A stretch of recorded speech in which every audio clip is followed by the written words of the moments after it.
Ndewo, enwere ihe dị mkpa m chọrọ ka anyị kpaa tata. There is something important I want us to discuss today. Please watch this video till the end. Biko.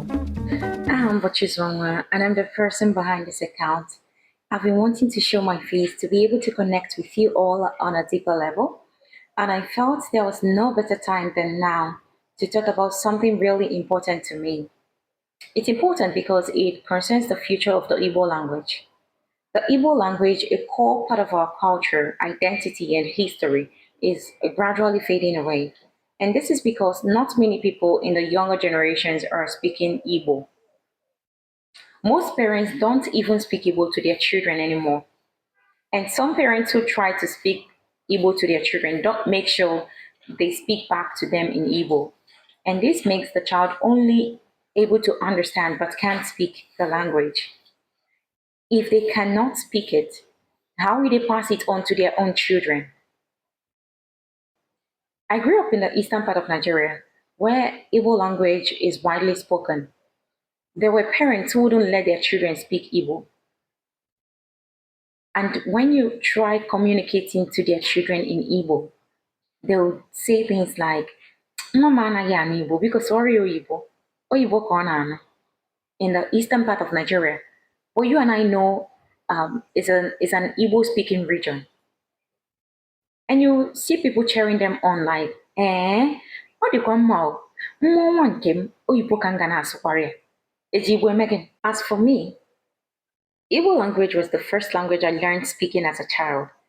Afterwards, I learned English from school because they wouldn't even let us speak Igbo in school. And all the subjects were taught in English except for one subject, which was the Igbo language. And that was my best subject then. They would punish us for speaking Igbo in school. It got to a point they stopped punishing us. They started collecting money from us as fine. Yes. So for each Igbo word you said, you'd pay 10 naira. Then 10 naira was a tangible amount of money. I remember my schoolmates who would owe up to 300 naira by the end of one school day. It wasn't fun. It wasn't fun, but it helped us. Though our English in those days was buja buja, that's cut and join. We cut and join it and we present it to you. Do with it whatever you can. Okay, that was how we managed to pull through with the struggle of not speaking Igbo in school. What I'm trying to say is, right now, I'm able to communicate fluently in Igbo, and I can also communicate in English. Though my English is not perfect, I know that. You don't need to tell me. I know. But it doesn't need to be perfect.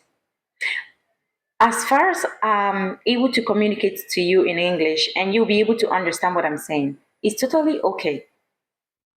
I don't need to be perfect in it. Besides, it's not my language, it's a borrowed language. So if I was able to learn speaking Igbo and English as a child, what makes you think your child cannot do the same?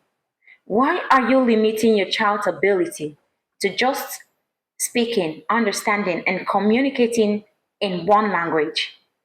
When the child has the ability to be fluent in more than one languages, why limit your child's ability?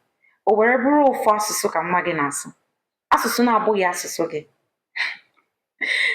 Otule ma ọ dị mma, ọ dịghịkwa mma, isikwa m kwuo ọ dịghị mma. One thing we fail to understand is your child will still go to school and learn English. Your child will go to school and communicate in English. Your child will go to church and communicate in English. Anywhere they go, English. Because basically, English is like a universal language. What happens to your own local dialect? Where will your child learn that from, if not from you as a parent? Biko, sụọrọ nwa gị asụsụ gị. Sụọrọ ya asụsụ gị. Maka na naanị n'aka gị ka ọ ga-esi mụta asụsụ gị. Ha anaghị amụ ya n'ụlọ akwụkwọ, ha anaghị amụ ya n'ụlọ ụka. Biko nụ, ka anyị gbaanụ mbọ chekwaba asụsụ ndị nna nna anyị ha nyere anyị n'aka ka ọ ghara ifunahị anyị. E nwekwara ka ọ dị na anyị na-echekwaba nke onye ọzọ ma nke anyị na-efunahị anyị.